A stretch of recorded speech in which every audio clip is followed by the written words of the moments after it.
And on that, being able to send in documents, please, any documents, any information that you would like to send through the clerk. Now we're going to move to questions, and the members are going to have an opportunity to ask the witnesses questions. We're starting with Ms. Ikra Khalid from the Liberal Party. Thank you very much, for 7 Mr. minutes. Chair. Thank you very much, Mr. Chair, and I thank all of the witnesses here for your very compelling testimony.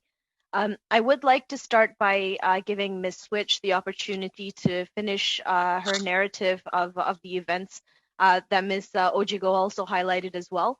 Ms. Djswitch, take your time, but I hope that you'll leave me some time to ask some follow-up questions.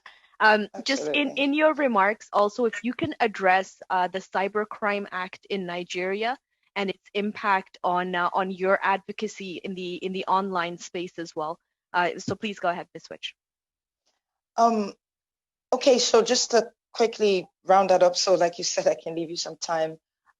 We were able to sort of hold our ground, and then the military left after a commandant came, and we got his name.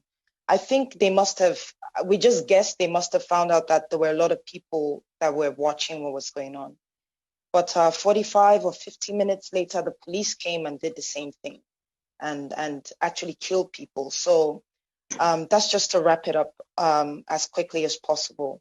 With regards to cybercrime in Nigeria, I think that's if I understand your question. Yes, it's a problem. It is a problem. And just like I said when I started speaking, that we've got something about Nigerians. We're very hardworking, and we have this survival, instinct at every level. There's this desperate need to survive, and not excusing that act because it is criminal, But all I'm saying is something led to something, and there's not enough sensitization. There's not enough education, for people to understand what they can use their skills for actually. So it's a broad scope. It's something that needs to be addressed. You've got intelligent people in Nigeria who don't use it for anything but to do criminal things online. Just to address that, yeah. Thank you. And Ms. Djswitch, if you can identify and highlight for us, what has your life been like since that fateful day, and how you are doing after that fact? I've been on the move because it was 2 days after my live. The first threat came in. I thought it was a joke. I sincerely thought it was a joke. I was on my way home, because I had been on the street for 2 days straight. But just as I was leaving, because some of my colleagues in the same industry as I am tried to come get me out of the hospital, I was sort of vouching for one of the boys that we took in there. He was shot in the neck by a policeman. And just as I left, I got a phone call telling me I should please leave the vicinity, that there were military men at the hospital. And I think they found that out because on my story as well, I was thanking the manager of the hospital for letting us into his hospital and for treating us for free. So I think that's how they got that information. So I had to abandon my home.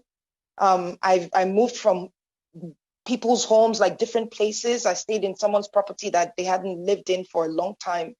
And then just to get out of Nigeria, I made short videos of my trip, just getting to where I am today. And I'm still traveling. So I'm not even done with my trip. And it's like in a forest just to get out of Nigeria. I still, when I put a cotton bud in my left ear, I bleed from there. I have a picture of that as well. I've been trying to document everything. I barely sleep. It's crazy. I can imagine parents who actually can't find their kids now because they've moved bodies. So I don't know. Thank you for sharing that, Ms. Djswitch. I really, really hope that things improve. I'll turn to Ms. Ojigo with respect to your comments about Amnesty International and your ability to operate in Nigeria. You had mentioned that you've been asked to leave the country. We've seen, and you also mentioned that this End SARS movement is not new. what is different in this instance that has brought such large volumes of protests that has really highlighted this issue within the Nigerian people? Thank you very much. I'll start with your last question. A lot of things have been building up in Nigeria in the last couple of years. So it was in 2017 that the EndSARS hashtag started trending online. Last year, there was a visit by the Special Rapporteur of the United Nations on extrajudicial unlawful killing.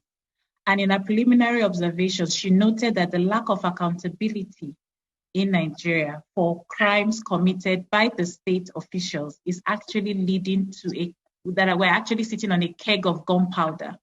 So the early warning signs have been there for a pretty long time, and it's kind of like peaked, showing that the government needed to address this issue. If people complain, you need to ensure that justice is served. So I guess that when that video on the 3rd of October was trending, people just had enough. And also because that month happened to be our independence month, anniversary month as well. Nigeria is celebrating 60 years of independence. So for young people, it's like, what's the future going to look like? I think there was a lot of mixed feelings celebrating our independence from Britain. So all of this culminated in addition to we're experiencing one of the worst economic recession of all times in recent times. Prices of things have gone up. So people are like, we can't even walk free on our streets. So we need justice to happen. With regards to the threat to Amnesty International, it's by a group that we suspect is being sponsored by the Nigerian military. We've not been able to directly link them together, but we've been having threats. We've been having staged protests in front of Amnesty offices whenever we release reports. And we've noticed that it's always when there's been a report linked to the military, we'll just have protesters in front of our office. And we have videos to show that afterwards they go and share money and then they leave. But why this threat is particularly worrying for us is not because they've asked us to leave Nigeria. They've asked us many times to do that. But because we are coming out of a period where there's been wanton killings and destruction of property across the country. We've been campaigning against the police. Thank you. And so we feel the people that